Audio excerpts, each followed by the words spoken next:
Hello बच्चों, कैसे हैं आप लोग। एक बार फिर से स्वागत करते हैं हम अपने YouTube चैनल पे क्लास 10th ज्योग्राफी का, जिसमें चैप्टर है वाटर एज अ रिसोर्स का क्वेश्चन आंसर प्रैक्टिस करने वाले हैं। शॉर्ट आंसर टाइप क्वेश्चन लिए हैं, फिर लॉन्ग आंसर टाइप क्वेश्चन लेंगे, जिसमें आप ये सीरीज आज जो है वो पहला स्टार्ट किए हैं। इसमें कुछ इंपॉर्टेंट क्वेश्चन बनता है जो आपके 10th बोर्ड के लिए बहुत ज्यादा इंपॉर्टेंट है। अगर आपको वीडियो पसंद आए तो आप जरूर हमें बताएं ताकि हम इसकी सीरीज को आगे चला सकें। तो चलिए बात करते हैं बिना किसी टाइम दिए हुए, बिना किसी टाइम को काटे हुए। आपका जो पहला क्वेश्चन है वो बात करता है व्हाट इज हाइड्रोलॉजिकल साइकिल। आपने क्लास 7th में भी पढ़ा होगा, क्लास 8 में आपने नहीं पढ़ा है, लेकिन 10th में आपके लिए इंपॉर्टेंट है। ये क्वेश्चन क्लास 10th के लिए बहुत ज्यादा इंपॉर्टेंट है। ठीक है, what is hydrological cycle. Hydrological cycle किसको कहते हैं? तो क्या कह रहा है? कंटिन्यूअस सर्कुलेशन, क्या continuous of water between hydrosphere, कहां? हाइड्रोस्फीयर एटमॉस्फेयर एंड लिथोस्फीयर, कहां? Hydrosphere atmosphere and lithosphere in which water change its physical state is called hydrological cycle। ठीक है, जहां पे कंटिन्यूअसली क्या करता है? चेंज करता है ये अपने फिजिकल स्ट्रक्चर को वाटर। ठीक है, कहां कहां पे?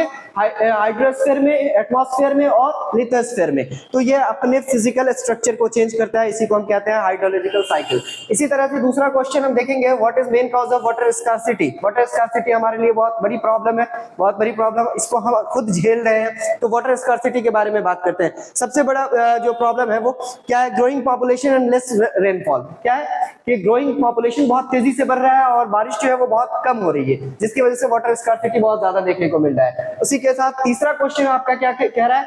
Who proclaimed the dams as the temples of modern India. किसने कहा था कि डैम जो है वो मॉडर्न इंडिया का टेंपल है? किसने कहा था ये बात? जवाहरलाल नेहरू ने। किसने? पंडित जवाहरलाल नेहरू ने। ठीक है, इसके बाद क्वेश्चन नंबर 4 आपका जो डील कर रहा है वो explain any 3 reason responsible for water scarcity in India.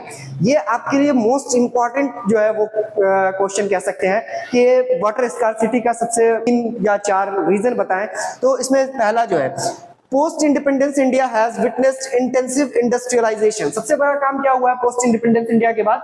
कि यहाँ पे जो है इंडस्ट्रियलाइजेशन बहुत तेजी से हुआ है। अब इंडस्ट्रियलाइजेशन हुआ है तो जाहिर सी बात है वो इंडस्ट्रियलाइजेशन कहाँ पे होगा? वाटर वाले एरिया में होगा, जहाँ पे उसको नेविगेशन बहुत आसानी से मिल सके, जहाँ पे उसको ट्रांसपोर्टेशन बहुत आसानी से मिल सके। ठीक है, तो इंडस्ट्रियलाइजेशन जो है वो सबसे बड़ा ये है। इसके बाद अर्बनाइजेशन, ये बहुत बड़ा रिस्पॉन्सिबल रहा है। अर्बनाइजेशन, तेजी से ग्रोइंग पॉपुलेशन हुआ तो अर्बनाइजेशन उतनी ही तेजी से बढ़ा है। ठीक है, urbanisation which increase water demand, जिसकी वजह से वाटर का डिमांड जो है वो इंक्रीज होता गया है। तो पहला कारण ये लिखना है। क्या लिखना है पहला कारण? फिर से एक बार देख लेते हैं।